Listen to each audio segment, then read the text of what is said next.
ایک نماز ہے جو ہم پڑھتے ہیں، وہ نماز نہیں کہہ رہا ہوں۔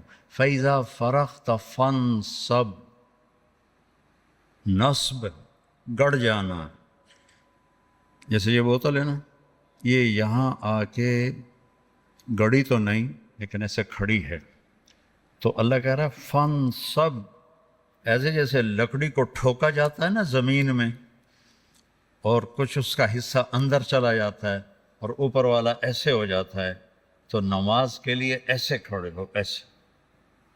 عبداللہ بن زبیر پر حجاج حملے کر رہا تھا اور وہ حرم میں نماز پڑھتے، کوئی پتھر یہاں سے گزرتا، کوئی یہاں سے گزرتا، کوئی یہاں سے گزرتا، اور ان کے جسم میں ایسے بھی نہیں ہوتا تھا، ایسے، اتنے اطمینان سے نماز۔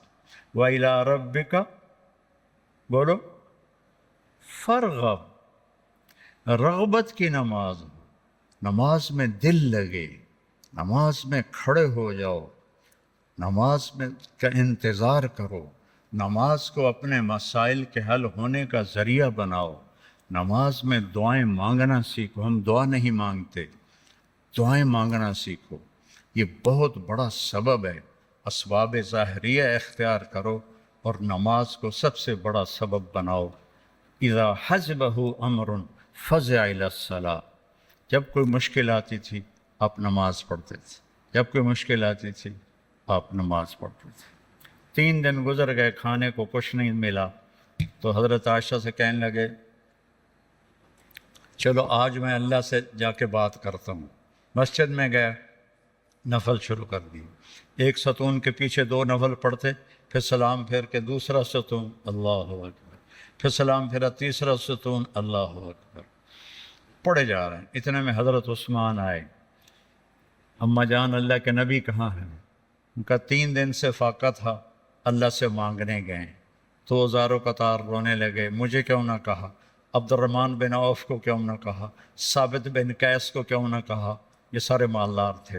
بھاگے بھاگے گھر گئے، پورا اونٹ بھر کے راشن کا لے کر آئے، اور آ کر وہاں اللہ کے نبی کے گھر اتارا، اور پھر بھاگے بھاگے گئے اور گھر میں جو سالن تیار ہو گیا تھا وہ اٹھا کے لائے، اور روٹیاں اٹھا کے لائے، اور آ کر دیا کہ پکانے میں دیر لگے گی۔ جب اللہ کے نبی واپس آئے، پوچھا عائشہ کچھ ہوا؟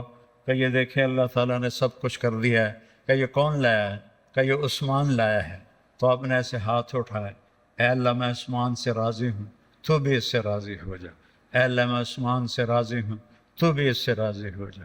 اے اللہ میں عثمان سے راضی ہوں، تو بھی اس سے راضی ہو جا۔ تو نماز کو اپنا وظیفہ بناؤ۔ یہ آج کل کے یہ سوشل میڈیا اور بہت سے ایسے نادان لوگ، یہ وظیفہ پڑھو، یہ وظیفے پڑھو، یہ پڑھو، یہ پڑھو، یہ سب فضولیات ہیں۔ سب سے بڑا وظیفہ نماز ہے اور دعا ہے۔ سب سے بڑا وظیفہ نماز ہے اور دعا ہے۔ باقی سب ڈھکوسلے ہیں، میرے اوپر جادو ہو گیا ہے، میرے اوپر اثر ہے، میرے اوپر جنات ہیں، یہ سب عاملوں کی جیب گرم کرنے کے اسباب ہیں۔ یہ کچھ بھی نہیں ہے، سب بک بک ہے، سب بک بک ہے۔ کبھی اس چکر میں نہ پڑنا کہ میرے اوپر جادو کر دیا گیا ہے، میری بندش کر دی گئی ہے، اولاد کی بندش ہو گئی ہے، کاروبار کی بندش ہو گئی ہے۔